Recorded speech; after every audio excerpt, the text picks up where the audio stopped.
আসসালামু আলাইকুম দর্শক, সবাই কেমন আছেন? আশা করি ভালো আছেন। তো আজকে আমরা একটু আমাদের বাড়ি একটু পিছনে আর কি একটা জায়গায় ঘুরতে আসছিলাম। তো দেখেন এখানে একটা আম গাছ, অনেক সুন্দর সুন্দর অনেক ছোটো ছোটো আম ধরে আছে। দেখেন, দেখতে পাচ্ছেন কিনা জানি না। তো এই তো এখন দেখা যাচ্ছে এটা একটা বাড়ি। বাড়িটির ভিতরে অনেক সুন্দর, পরিবেশটা অনেক ভালো লাগে। তারপর দেখেন এখানে কি সুন্দর মানে ঘাস হয়েছে, অনেক ঘাস, মানে সবুজ সবুজ, তো দেখতে খুব ভালো লাগে। এগুলো অনেকে গরুর জন্য কেটে নিয়ে যায়, আবার হয় আবার কেটে নিয়ে যায়। এই পিছনে হচ্ছে মাঠ, এখানে অনেক ছেলেরা খেলাধুলা করে বিকেল টাইম হলে। তারপরে এখানে যে পুকুর, এখানে শাকসবজি অনেক ধরনের, দেখতে পরিবেশটা খুবই ভালো লাগে আসলে বিকালে।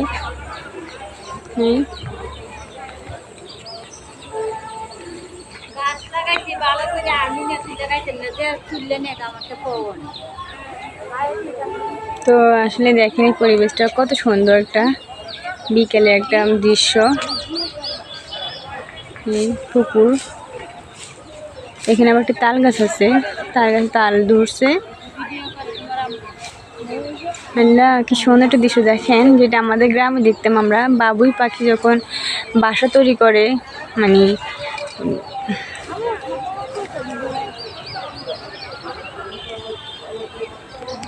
না চড়ুই পাখি যখন বাসা তৈরি করে, বাবু পাখি, কি বলছি জানি না, যাই হোক আমার মিস্টেক হতে পারে। তো আপনারা এটাকে ভুল ধরবেন না। আসলে দেখে খুব ইয়ে লাগছে। আসলে আমাদের গ্রামের মধ্যে আমরা দেখছিলাম, দেখেন তাল গাছের মধ্যে একটা আছে বাসাটা তৈরি করা। হ্যাঁ, বাবুই পাখি বাহির বনে, অনেক সুন্দর। এগুলো আমরা অনেক কুড়ি পেতাম যখন তাল গাছে নিয়ে যেতাম, তখন আমরা অনেক পেতাম এগুলা।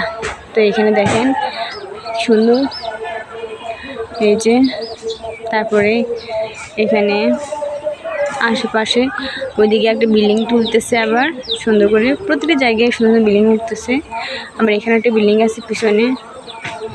দৃশ্যগুলো দেখে আসলে খুব ভালো লাগে, মনোমুগ্ধকর পরিবেশ, যেটা আসলে সবার মন ছুঁয়ে যায় এগুলা দেখলে। যে একটা করে গাছ পিছনে অনেক সুন্দর লাগতেছে দৃশ্যগুলা। যেখানে সবুজ গাছগাছালি সেখানটাই মনটা ভরে দেখি। তো আসলে কি বলবো, যাই হোক, তো আজকের এই পর্যন্ত। ঠিক আছে, আল্লাহ হাফেজ। ভালো থাকেন তাহলে আপনারা।